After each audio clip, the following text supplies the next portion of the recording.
Hello everyone, this is Fahim Siddiqui for your maths class. Today we will study Maths Chapter 1, Class 9,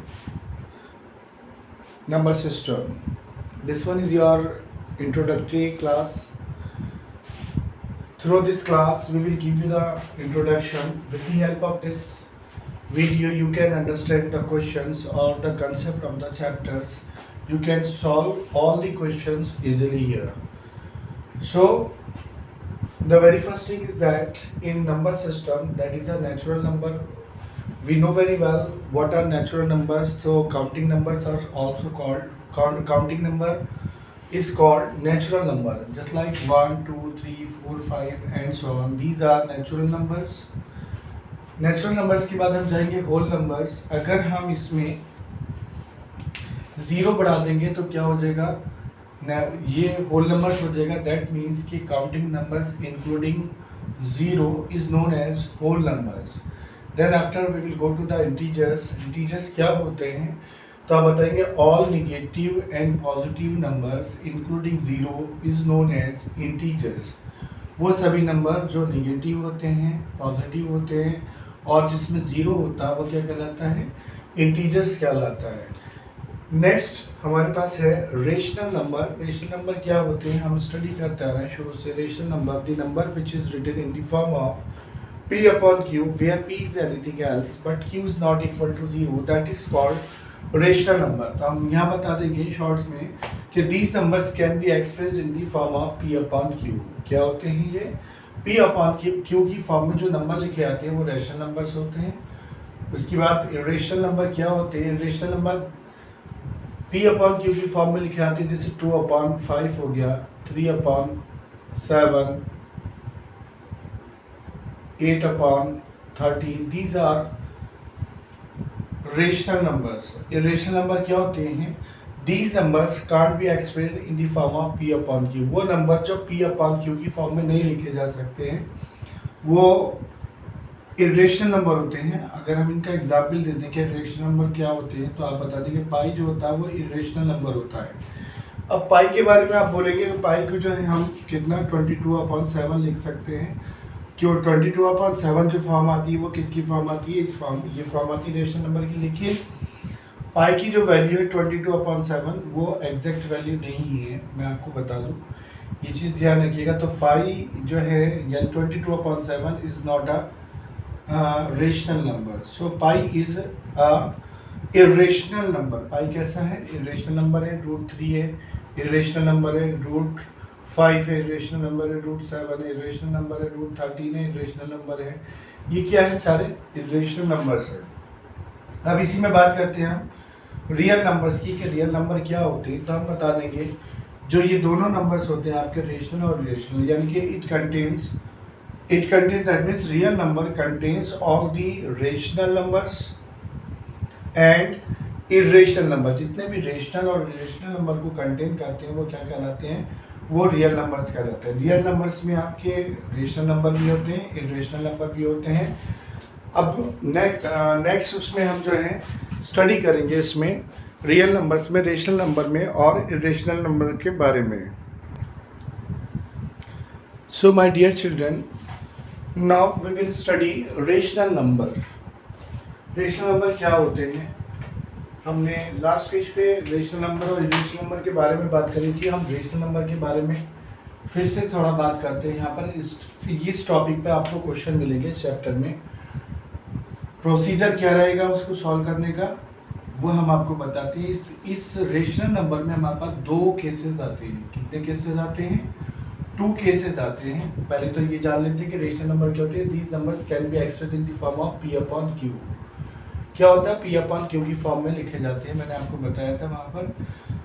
अब हमारे पास question suppose इस तरह से question आता है, find 5 rational number between 2/5 and 3/5. 2/5 में आप देख रहे हैं एक तो 2/5 है, दूसरा 3/5 है. इसके बीच में हमें कितने नंबर रेशनल नंबर निकालने हैं, फाइंड 5 रेशनल नंबर. अगर हमें फाइंड करने हैं कितने 5 रेशनल नंबर तो हम एक ज़्यादा लेंगे, यानी कि 5 + 1 कर देंगे तो 5 + 1 कितना होता है, 6 होता है. दैट मीन्स हम अगर न्यूमरेटर और डिनोमिनेटर में दोनों में 6 से मल्टीप्लाई कर देंगे, 6 से डिवाइड कर देंगे, तो हम 5 जो होंगे वो रेशनल नंबर फाइंड कर लेंगे। लेकिन यहाँ पे ध्यान देने वाली बात ये है, ये किस केस में लगाएंगे, ये केस लगाएंगे तब जब दोनों का डिनोमिनेटर सेम होगा। अब सपोज अगर हम लिखते हैं कि 2/5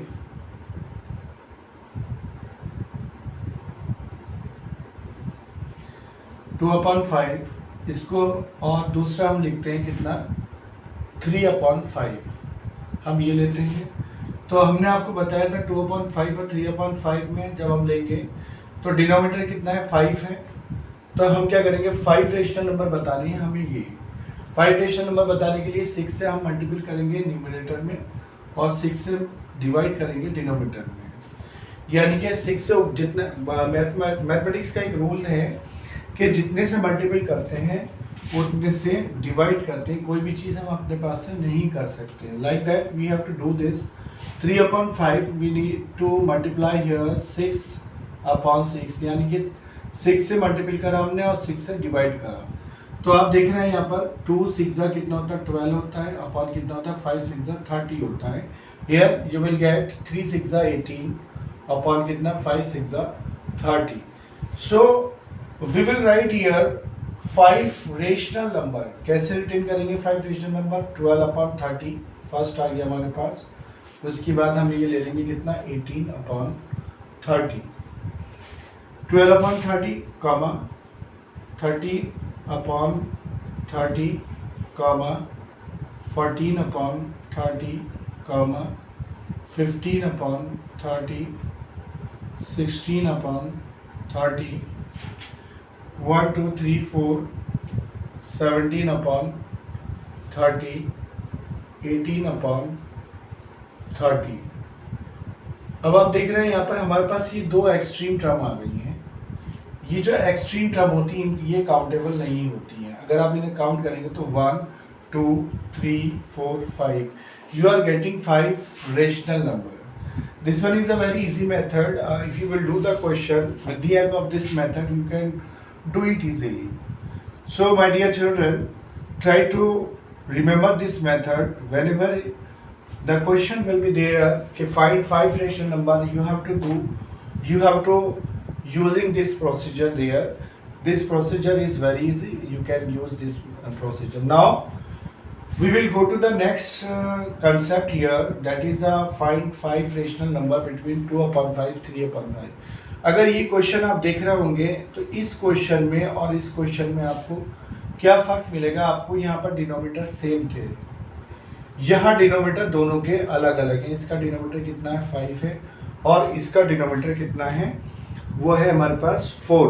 तो पहली चीज़ क्या आती है, हमें इनके दोनों के डिनोमिनेटर सेम करने होंगे। दोनों के डिनोमिनेटर सेम करने के लिए हमें क्या करना होगा, हमें इन दोनों का एलसीएम लेना होगा। यानी कि 5 × 4 का अगर हम एलसीएम लेते हो 5 4 20, तो हम इसका क्या करेंगे, हम पहले इसके डिनोमिनेटर सेम करेंगे। यानी कि दैट मीन्स 2/5 × 4/4।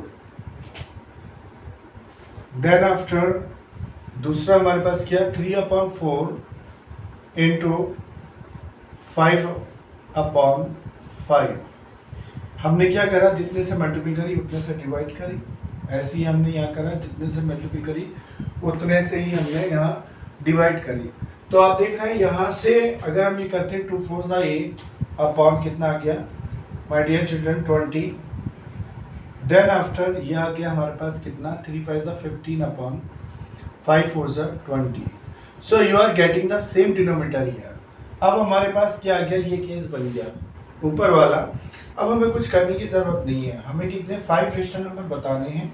5 रेशनल नंबर बताने के लिए हम क्या करेंगे, सिमिलरली हम लिख लेंगे 8/20 9/20 10/20 11/20 12/20 1 2 3 4 13/20 14/20 और कितना है 15/20। ये आपका एक्सट्रीम टर्म आ गया, ये आपका एक्सट्रीम टर्म आ गया। 5 रेशनल नंबर हमारे पास मिल गए, 9/20, 10/20, 11/20, 12/20 एंड 13/20, 1 2 3 4 5। ये हमारा आंसर आ जाएगा। एक चीज़ इसमें ये ध्यान रखिएगा, इसमें आपके आंसर जो होते हैं वो वेरीज कर सकते हैं, यानी कि क्योंकि हमने यहाँ पे इसका डिनोमीटर हमने चेंज करा है, डिनोमीटर हमने यहाँ पे डिफरेंट लिया है, तो ये आंसर डिफरेंट आ सकते हैं, लेकिन ये आंसर बिल्कुल आपका सही माना जाएगा। ये प्रोसीजर आपने फॉलो करना है। जब कभी भी आपको सेम डिनोमीटर मिलेंगे तो आप क्या करेंगे, उसको सिंपली आप जो है 5 कह रहे हैं तो आपको 6 से मल्टीप्लाई करना है और 6 से डिवाइड करना है। और अगर 6 जितने भी उसमें वो रेशनल नंबर मांग रहा है उससे 1 प्लस करने के बाद, 1 प्लस करने के बाद आप जो है उतने रेशनल नंबर निकाल सकते हो। अगला केस जो आएगा इसी में, वो कितना आएगा, वो क्या आएगा, वो केस आपका ये आएगा कि उसमें 2 अलग डिनोमीटर दिए हुए होंगे, यानी कि जैसे कि इसमें दे रखा है 5 का और 4 का। रेशनल नंबर में ये 2 केसेस आते हैं, रेशनल नंबर निकालने के दोनों केस हमने आपको बता दिए हैं। ये दोनों केस आपको जो है रिमेंबर करने हैं, और दोनों ही केस अगर आप ये प्रिपेयर कर लेंगे तो you can do all of these question, exercise question easily. Now we will go to the next page here, my dear children. So my dear children, on the last page we have studied rational number. Now rational number जो हमने पिछले page पे हमने study करा था वो उसका इस्तेमाल एक्सरसाइज 1.1 में करते हैं हम लोग। अब हम स्टडी करेंगे इरेशनल नंबर। इरेशनल नंबर क्या होते हैं, इसमें आता है आपका these number can't be express on the form of P upon Q. वो नंबर जो पी अपॉन क्यू की फॉर्म में एक्सप्रेस नहीं किए जा सकते वो क्या कहलाते हैं, इरेशनल नंबर कहलाते हैं। इसमें ये आपको जो मिलेगा केस वो आपको मिलेगा इरेशनल नंबर का जो केस मिलेगा आपको एक्सरसाइज 1.2 में मिलेगा। इसमें इस तरह के क्वेश्चन आएगा आपका कि locate root 2 on the number line. Root 2 को नंबर लाइन पे आपने दिखाना है। अब जरूरी नहीं है कि आपके पास रूट 2 को ही दिखाए, वो आपसे कह सकता है रूट 2 को दिखा देगा, रूट 3 दिखाइएगा, रूट 5 दिखाइएगा, कोई सा भी केस वो आपसे पूछ सकता है। सो माय डियर स्टूडेंट, इस चीज़ को बताने के लिए हमें क्या करना होगा, इस चीज़ को बताने के लिए हमें पहली चीज़ है हमें एक राइट एंगल मैं आपको बना करके दिखाता हूँ कि राइट एंगल में वर्कआउट करना होगा। ये हमारे पास राइट एंगल है ABC। राइट एंगल क्या होता है, जो 90 डिग्री का एंगल जो होता है वो क्या कहलाता है, राइट एंगल कहलाता है। इसमें ये साइड सबसे ज़्यादा लॉन्गेस्ट साइड होती है, ये क्या कहलाती है, हाइपोटेनस कहलाती है। और ये क्या होती है, ये जो साइड होती है परपेंडिकुलर होती है, और ये जो साइड होती है वो क्या होती है, बेस होती है। आप एक बात जानते हैं कि राइट एंगल ट्रायंगल में जो हमारे पास आता है वो क्या कहलाता है, ये जो थ्योरम होती है वो क्या कहलाती है कि हाइपोटेनस का स्क्वायर जो होता है वो काय का होता है, परपेंडिकुलर के स्क्वायर का होता है, और प्लस बेस के स्क्वायर के इक्वलेंट होता है। ये हमें ध्यान रखना है। इस एक्सरसाइज में हमें इस थ्योरम के ऊपर वर्कआउट करना होगा। अब कैसे करते हैं, सपोज उसने कहा है कि आपने फाइंड आउट करना है root 2 on a number line. तो नंबर लाइन पे रूट 2 हम जो फाइंड आउट करेंगे तो वो कैसे करेंगे, आप ध्यान दीजिएगा। यहाँ पर वे बताते हैं रूट 2 को नंबर लाइन पे दिखाने के लिए सबसे पहले हम एक स्केल लेंगे, स्केल से हम क्या कर लेंगे, एक लाइन ड्रॉ कर लेंगे। इस लाइन पर हम क्या करेंगे, ये आपका 0 आ गया, ये 1 आ गया, ये 2 आ गया, आपका 1 ये 2 1 और देन 2। 2 नंबर हम यहाँ से ये ले लेंगे। इसमें इस लाइन को हम, लाइन जो होती है हम क्या कर सकते हैं, एक्सटेंड कर सकते हैं, आप जानते हैं। इसी में जो हमारे पास ये है, या तो हम इसे O कह देंगे या 0 कह देंगे। 1 पर जो होगा हम ये क्या करेंगे, यहाँ पर हम स्केल लेंगे, हम बनाएंगे कैसे, जो हम इसमें यूनिट ले लेंगे। सपोज जो हमारे पास स्केल होगा कि 1 इंच इक्वल टू होगा 1 सेंटीमीटर के। यहाँ से लेके यहाँ तक की जो डिस्टेंस ले ली हमने वो कितनी ली है, सपोज 1 इंच के लिए।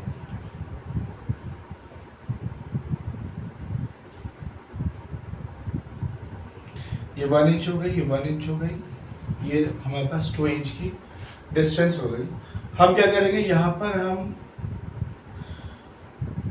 ये O है ऊपर पे हम क्या रखेंगे, यहाँ से 1 इंच पर जो है, यहाँ से 1 इंच हमने ये ले लिया है, 1 इंच का ही हम यहाँ से मार्क यहाँ लगा लेंगे स्केल से, और हम इसको इससे मिला देंगे। इस लाइन को हम कहाँ से, और से मिला देंगे या 0 से मिला देंगे, ये हमारा हाइपोटेनस आ जाएगा। इसको हम O कह देंगे, इसको हम क्या कह देंगे, या तो हम इसे C कह देंगे, इसे हम क्या कह देते हैं, C कह देते हैं। ये हमारे पास 1 आ रहा है, तो 1 को इसको हम क्या कह देते हैं, B कह देते हैं। Suppose OCB। हम क्या करेंगे, यहाँ से कॉम्पेस रखेंगे, कॉम्पेस रखने के बाद हम एक आर्क लगाएंगे।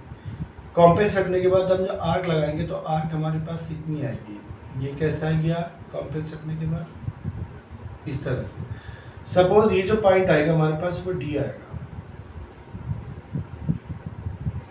अब अगर आप देखेंगे, हम कॉम्पेस से जब हम जितनी भी यहाँ से वो आर्क लेंगे, यहाँ से एक आर्क हो गई, ये रेडियस हो गई इतनी, जितनी ये हो गई, ये रेडियस हो गई हमारे पास। यहाँ से ये जो हमारे पास ये रेडियस हो गई, ये रेडियस हो गई, यानी कि ये डिस्टेंस होगी, और जो हमारे पास ये डिस्टेंस होगी यहाँ से लेके यहाँ तक की, ये दोनों डिस्टेंस हमारे पास बराबर होंगी। अगर हमारे पास ये 1 सेंटीमीटर है तो ये भी हमारे पास 1 सेंटीमीटर आ जाएगा। तो क्योंकि हमने 1 सेंटीमीटर की हमने आर्क लगाई थी यहाँ पर, और 1 की हमने लगाई है ये हमारे पास कितना है, 1 इंच है हमारे पास, और 1 इंच हमारे पास ये 1 इंच। तो हाइपोटेनस का स्क्वायर में लगाएंगे। हाइपोटेनस का स्क्वायर हमने करा था कि परपेंडिकुलर का स्क्वायर होता है प्लस बेस का स्क्वायर होता है। परपेंडिकुलर हमने कितना लिया है यहाँ पर, ये हमारे पास परपेंडिकुलर है, हमने लिया है 1 इंच। तो 1 का स्क्वायर आ गया, बेस का स्क्वायर कितना लिया हमने, बेस का स्क्वायर हो गया हमारे पास 1 इंच। 1 का स्क्वायर आ गया 1 और 1 कितना हो गया 2 का स्क्वायर, 2 का स्क्वायर, ये हमारे पास 2 का स्क्वायर आ जाएगा। ये हाइपोटेनस का स्क्वायर है हमारे पास, ये 2 का स्क्वायर हो गया। हाइपोटेनस हम लेंगे तो इसमें हम दिखा देंगे, पहले हमें ये दिखाना होगा कि हमारे पास OD इक्वल टू है वो कितना है। इसको इसे दिखाने से पहले हम दिखाएंगे कि OD इक्वल टू हमारे पास काय के हैं, OC के, जितनी डिस्टेंस है वो कितनी है, वो इस डिस्टेंस के इक्वलेंट है। और OD जो है OC के हैं, तो हमारे पास OD जो है वो कितना आ जाएगा, वो √2 आ जाएगा। √2 कैसे आएगा, परपेंडिकुलर का स्क्वायर होता है, बेस का स्क्वायर प्लस हाइपोटेनस का स्क्वायर का होता है। इसमें आप बता देंगे यहाँ पर कितना आ जाएगा, 1 का स्क्वायर प्लस 1 का स्क्वायर, ये कितना आ जाएगा, ये √2 आ जाएगा अगर हम परपेंडिकुलर ले लेंगे। तो ये हमारे पास जो डिस्टेंस निकल के आ गई, जो हाइपोटेनस आया निकल के, वो हमारे पास कितना आया, 2 इंच निकल करके आ गया, यानी कि √2 इंच। तो हम दिखा देंगे इसमें कि हाइपोटेनस का स्क्वायर जो होता है वो क्या होता है, परपेंडिकुलर के स्क्वायर और बेस के स्क्वायर के इक्विवेलेंट होता है। इस तरह से हम क्या होगा, √2 को नंबर लाइंस पे हम दिखा देंगे। एक बार मैं आपको फिर बता देता हूँ, थोड़ा इसलिए कॉम्प्लिकेटेड केस है। इसमें क्या करना होगा आपने, एक नंबर लाइन लेंगे हम। नंबर लाइन पे हमने क्या ले लिया, 0 ले लिया, 1 2 1 2 1 2, ये यहाँ से लेके यहाँ तक की जो डिस्टेंस आ गई हमने 1 इंच, हमने ये डिस्टेंस ले ली। हम क्या करेंगे, यहाँ पर हम स्केल हमने 1 इंच की हमने डिस्टेंस ये ले ली, यहाँ 1 इंच की हम डिस्टेंस यहाँ से ले लेते हैं। ये हमारे पास कितनी आ गई, 1 इंच की ये डिस्टेंस आ गई। 1 इंच हमारे पास ये हो गया और 1 इंच हमारे पास ये हो गया। इस डिस्टेंस को हम क्या करेंगे, इससे मिला देंगे। यहाँ पर राइट एंगल की हम थ्योरम लगा देंगे। किस तरह से, इस तरह से कि राइट एंगल, ये हमारे पास कितना 1 इंच था हमारे पास, या 1 centimetre 1 inch.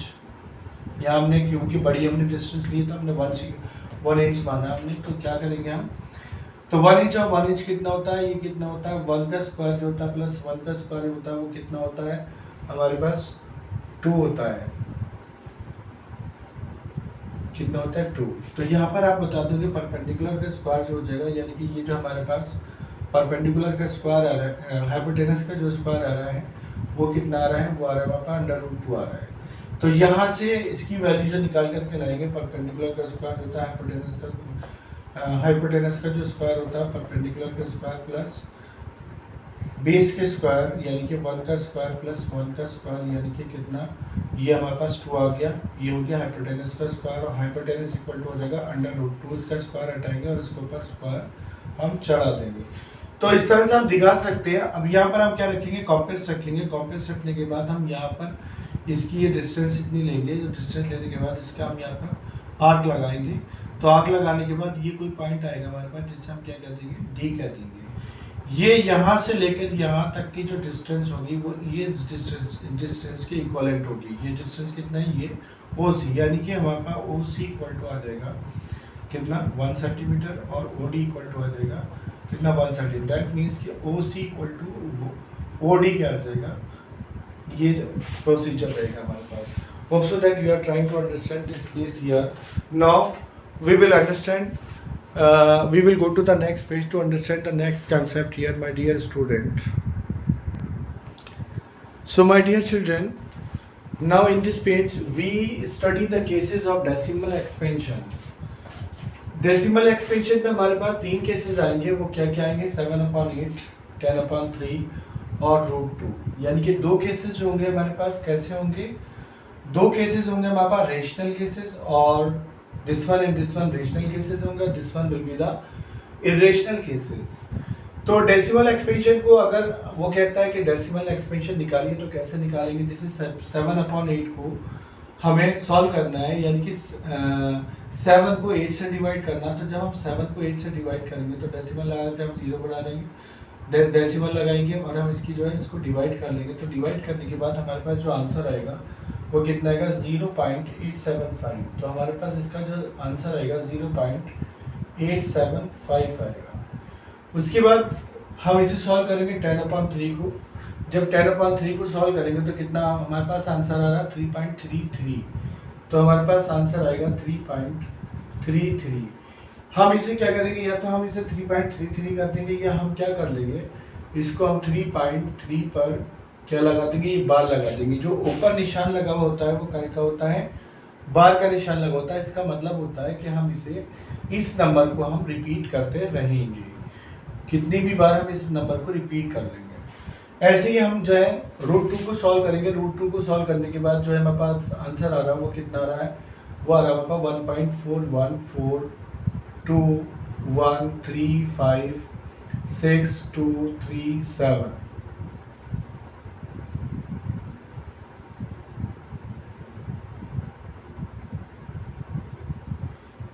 And so on. ये हमारे पास √2 को सॉल्व करने के बाद हमारे पास ये आंसर आ रहा है। तो अब हम देखेंगे कि हमारे पास जिसमें हमें आंसर मिल रहा है, क्या मिल रहा है, हमें आंसर हमें मिल रहा है 0.875, 7/8 को डिवाइड कर रहे हैं। तो ये कैसा मिल रहा है, हमारे पास टर्मिनेटिंग मिल रहा है। दूसरा हमारे पास जब हम 10 को 3 से डिवाइड कर रहे हैं तो हमारे पास कैसा मिल रहा है, नॉन टर्मिनेटिंग मिल रहा है, लेकिन उसमें क्या है, रिपीटिंग है। नॉन टर्मिनेटिंग यानी कि ये टर्मिनेट नहीं हो रहा है, कंटिन्यूअस चले जा रहे हैं। और जो डिजिट है वो हमारे पास क्या हो रहा है, रिपीट हो रहा है। ये डिजिट हमारे पास रिपीट हो रहे हैं। तो इसमें क्या आएगा कि इसमें नॉन टर्मिनेटिंग बट रिपीटिंग। अब हम जाते हैं काय के पास, हम जाते हैं इरेशनल केस के पास। इरेशनल केस क्या है, हमारे पास √2 है, क्योंकि √2 को हम क्या कर सकते हैं, P/Q की फॉर्म में नहीं लिख सकते, और ये दोनों नंबर जो है P/Q की फॉर्म में लिखे जा सकते हैं। जैसे कि 7/8 P/Q की फॉर्म में है, 10/3 P/Q की फॉर्म में। दोनों ही केसेस कैसे हैं, रेशनल फॉर्म में। थर्ड जो केस आता है हमारे पास वो इरेशनल केस का आता है। इरेशनल में क्या होता है, P/Q की फॉर्म में हम नहीं लिख सकते। जब हमारे पास हम इसको सॉल्व करते हैं तो सॉल्व करने के बाद हमारे पास इसका आंसर ये आता है, और ये आंसर आएगा। तो आप देख रहे हैं माय डियर स्टूडेंट कि कहीं पर भी ये नंबर जो हो रहा है पूरी तरह से टर्मिनेट नहीं हो रहा है, कंटिन्यूअस चला जा रहा है। तो क्या होगा, नॉन टर्मिनेटिंग और नॉन रिपीटिंग। तो जब कभी भी हम बात करते हैं कि अगर हमारे पास डेसिमल एक्सपेंशन का केसेस आएगा तो हमारे पास क्या होगा, 1.3 एक्सरसाइज में क्या होंगे, 3 हम केसेस लेंगे। वो केसेस क्या होंगे, हमारे पास 2 रेशनल केसेस होंगे, हमने दिखा दिए। रेशनल केसेस में क्या होगा, टर्मिनेटिंग और नॉन टर्मिनेटिंग रिपीटिंग केस आएंगे। और एक जो होगा वो इरेशनल केस होगा। इरेशनल केस में क्या आएगा हमारे पास, इरेशनल केस में जब कभी भी इरेशनल केस मिला हुआ होगा तो हमें आंसर जो मिलेगा नॉन टर्मिनेटिंग होगा और नॉन रिपीटिंग होगा। किसी भी हालात में हमारे पास जो इरेशनल केस में टर्मिनेटिंग और नॉन टर्मिनेटिंग रिपीटिंग वाला केस नहीं आएगा, दोनों के केस अलग आएंगे। अब आप देख रहे हैं मैं फिर आपको एक बात बता देता हूँ यहाँ पर दोबारा से, अगर आपके समझ में नहीं आया। डेसिमल एक्सपेंशन में हमारे पास दो केसेस होते हैं। पहला केस आता है हमारे पास किस चीज़ का, रेशनल नंबर का केस होता है, रेशनल नंबर का। और दूसरा जो केस होता है वो कौन सा होता है, इरेशनल नंबर का केस होता है। रेशनल नंबर में भी दो केसेस होंगे रेशनल नंबर में। कौन कौन सा होगा, एक टर्मिनेटिंग होगा आपका और दूसरा नॉन टर्मिनेटिंग और रिपीटिंग होगा, NTR, non terminating repeating. Irrational case में कैसा होगा, नॉन टर्मिनेटिंग होगा और नॉन रिपीटिंग होगा। ये केस आप ध्यान रखिएगा। हमने यहाँ दिखा रखा है कि रेशनल केसेस में क्या क्या है हमारे पास, जैसे पी अपॉन क्यू की फॉर्म में 7/8 लिखा हुआ है, 10/3 की फॉर्म में, यानी कि 10/3 जो लिखा हुआ पी अपॉन क्यू की फॉर्म में लिखा हुआ है। तो हमारे पास सॉल्व करने के बाद जो हमारे पास आंसर आ रहा है वो कितना रहा है, 0.875। यानी कि ये आंसर जो अब आगे नहीं चलेगा, यहाँ आने के बाद स्टॉप हो गया। तो ये कैसा हो गया, टर्मिनेटिंग हो गया। जब कट जाएगा पूरा और हमें लास्ट में 0 मिल जाएगा तो वो टर्मिनेटिंग होगा। अब यहाँ देख रहे हैं कि जब हम 10 को 3 से डिवाइड कर रहे हैं तो ये नंबर लास्ट में कट नहीं रहा है, बल्कि कंटिन्यूअस 3 चल रहा है। जैसे हमारे पास यहाँ के आगे हम पार लेंगे तो 3 आ जाएगा। तो हम इसे कैसे लिखेंगे, 3.3 का बार में भी लिखेंगे या 3.3333 एंड सो ऑन कर देंगे, वरना सबसे अच्छा तरीका हमारे पास 3.3 का बार कर देंगे। तो ये जो केस आएगा हमारे पास रेशनल नंबर में, वो कैसे होगा, नॉन टर्मिनेटिंग रिपीटिंग केस होगा। जब कोई भी आंसर कंटिन्यूअस चलता रहेगा तो वो क्या होगा, नॉन टर्मिनेटिंग रिपीटिंग। अब इरेशनल केस में √2 है, √3 है, √4 है, √5 है, सॉरी √4 नहीं आएगा, √4 जो आएगा वो आपका रेशनल नंबर हो जाएगा। तो √5 है, ये जितने भी केसेस होंगे जब इनका हम सॉल्यूशन निकाल करके लाएंगे तो क्या होगा, उसमें आंसर पूरी तरह से कटेगा नहीं, टर्मिनेट नहीं होगा। और क्या होगा उसमें, वो और ना ही उसमें रिपीट होगा कोई लास्ट डिजिट जो होगा। आप देख रहे हैं 1.4 1 4 2 1 3 5 6 7 6 2 3 7, ये कंटिन्यूअस चल रहे हैं। तो आप क्या बताएंगे, नॉन टर्मिनेटिंग आ जाएगा और नॉन रिपीटिंग आएगा। नंबर जो होंगे ना ही तो टर्मिनेट होंगे और ना ही रिपीट होंगे। ये 3 केसेस हम जो है इस एक्सरसाइज में हम जो है ये 3 केसेस स्टडी करेंगे। उसके बाद हम जाएंगे सेकंड पेज पे जाएंगे और सेकंड पेज पे जाने we will study here my dear student express 0.-3 equal to 0.333 and so on in the form of p upon q। हमें इसको क्या करना है, p अपॉन q की फॉर्म में रिटर्न करना है। हम कैसे करेंगे इसे p अपॉन q की फॉर्म में, तो पहली चीज ये देखेंगे आप कि इसमें जो केस आ रहा है हमारे पास 0.3, हमें डेसिमल कितने के बाद लग रहा है, 1 के बाद। ये हमारे पास बार लगा हुआ है, यानी कि 1 के ऊपर बार लगा हुआ है, इसका मतलब है वही नंबर हमारे पास रिपीटिंग फॉर्म में आ रहा है। तो पहले काम हम क्या करेंगे इसमें, लेट x इक्वल टू 0.3। हम क्या करेंगे, x equal to 0.333 is and so on equation number हम क्या कर लेंगे, इसको 1 मान लेंगे। अब क्योंकि डेसिमल 1 के बाद आ रहा है तो हम क्या करेंगे, now multiplying by 10 both side. क्योंकि 1 के बाद डेसिमल आ रहा है तो क्या करेंगे, दोनों में हम क्या कितने से मल्टीप्लाई कर देंगे, 10 से मल्टीप्लाई कर देंगे। 10x इक्वल टू कितना आ जाएगा, 3.3333 एंड सो। आप जानते हैं कि अगर हमारे पास 1 अगर 1 के बाद आ रहे हैं हमारे पास डेसिमल, तो अगर 1 के बाद डेसिमल आ रहा है तो 10 से मल्टीप्लाई करेंगे। 2 के बाद डेसिमल आ रहा है तो कितना, 100 से मल्टीप्लाई करेंगे। 3 के बाद अगर डेसिमल आ रहा है तो 1000 से करेंगे।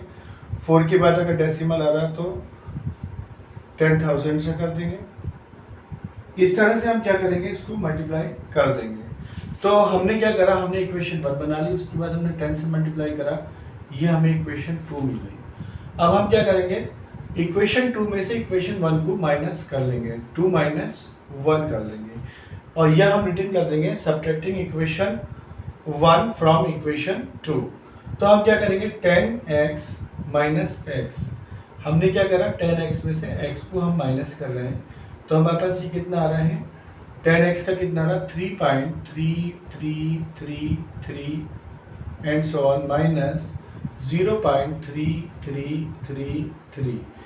तो जब हम इसमें से माइनस करेंगे तो ये हमारे पास 0 हो गई टर्म पूरी, ये 3 हमारे पास ऐसे आ गया 3.0 आ गया, ये 10 में से x गया तो कितना बचा 9x बचा हमारे पास।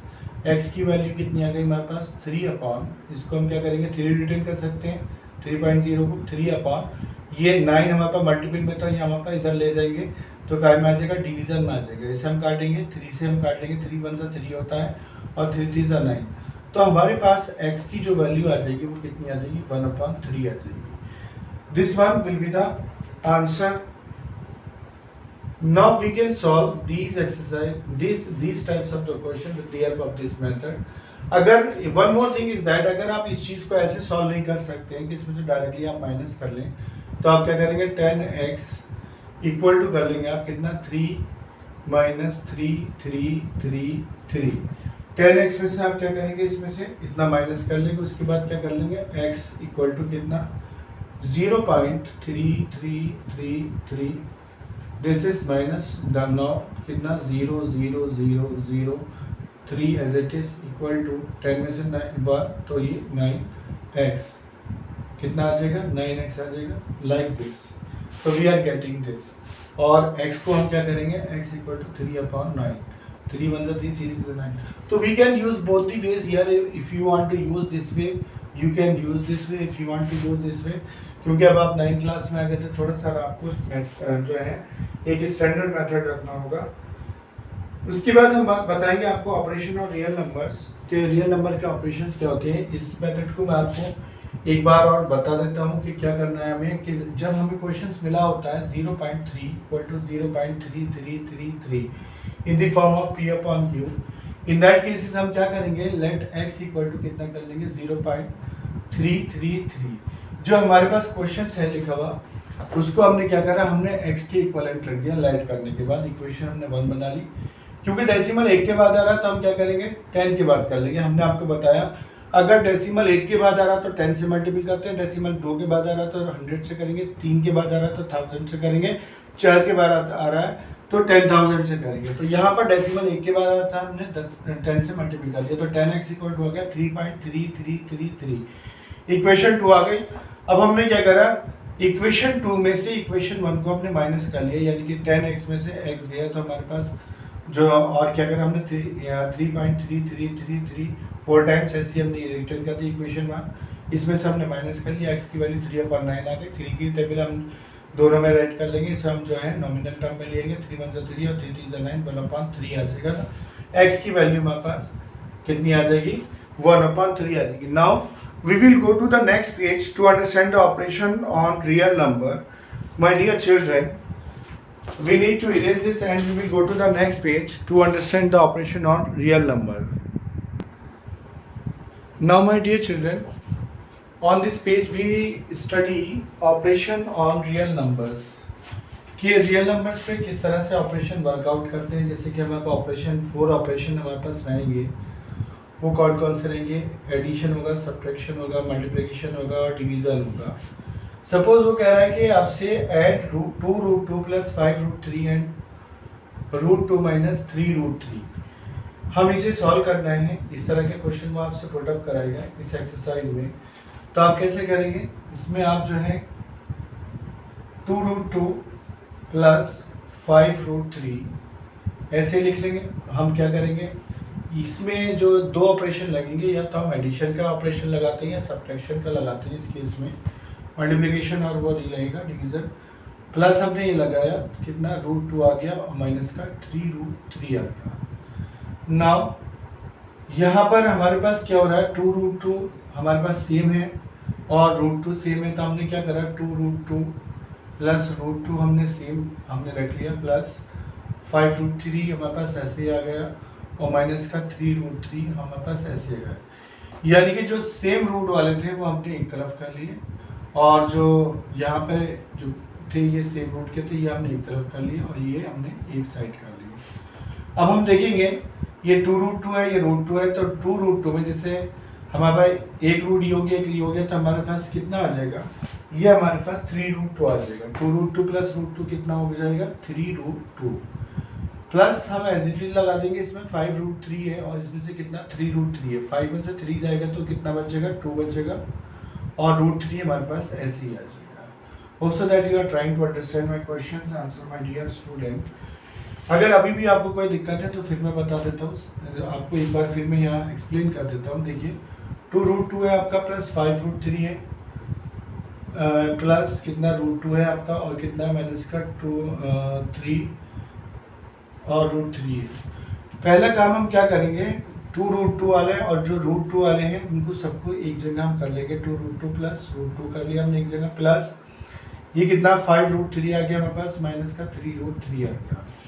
अब हम इसमें देखेंगे 2√2 और √2 कितना हो गया, तो ये हो गया हमारे पास 3√2 आ गया। ऐसे ही हम क्या करेंगे, इसमें प्लस का ऑपरेशन ऐसे ही लगा देंगे। 5√3, 5 में से 3 जाएगा तो कितना बचेगा 2√3, ये आ जाएगा। ये हमारे पास आंसर। इस तरह से हम इसको सॉल्व कर लेंगे। So that you are trying to understand it. If you have any queries then you can tell me in the comment box here. Now we will solve the next case here, that is a multiply 6√5 by 2√5। क्या करना हमें, 6√5 को कितना 2√5 से multiply करना है हमें। यहाँ पर हमें ये अगला केस आ रहा है हमारे पास कि 6√5 की हमें 2√5 से क्या करनी है, मल्टीप्लिकेशन करनी है। तो हम क्या करेंगे, 6 का सिंपली हम जो है दोनों का डिनोमिनेटर सेम है, this one and this one, sorry दोनों में √5 है जो कि कॉमन हो रहा है। तो √5 से हम एज इट इज यहाँ पे हम क्या दोनों में √5 है, तो पहले तो हम क्या करेंगे 6 की मल्टीप्लाई करेंगे कितने से, 2 से। 6 2 से कितना होता है, 12 होता है। 12 हम ऐसे रिटर्न कर देंगे। देन आफ्टर हम क्या करेंगे, √5 हमारे पास इसके साथ आ रहा है और √5 हमारे पास इसके साथ आ रहा है, तो 12 हम एज इट इज लिखेंगे इंटू √5, 5 से कितना होता है 25 हो गया। तो ये हमारे पास कितना आ गया, √25।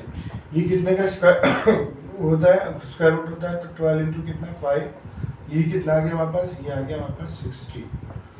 12 5 60 इसका आंसर आ जाएगा। नाउ मल्टीप्लिकेशन को केस को समझने के लिए दो केसेस और मैं आपको समझाना चाहूँगा। वो क्या है, सपोज अगर हम ले लेते हैं कि 2√2 ले लेते हैं हम, इनटू हम ले लेते हैं 3√5। आपने देखा यहाँ पर हमारे पास दोनों में सेम रूट थे यहाँ पर, और यहाँ पर जो हो गया हमारे पास वो अलग रूट है और यहाँ अलग रूट है।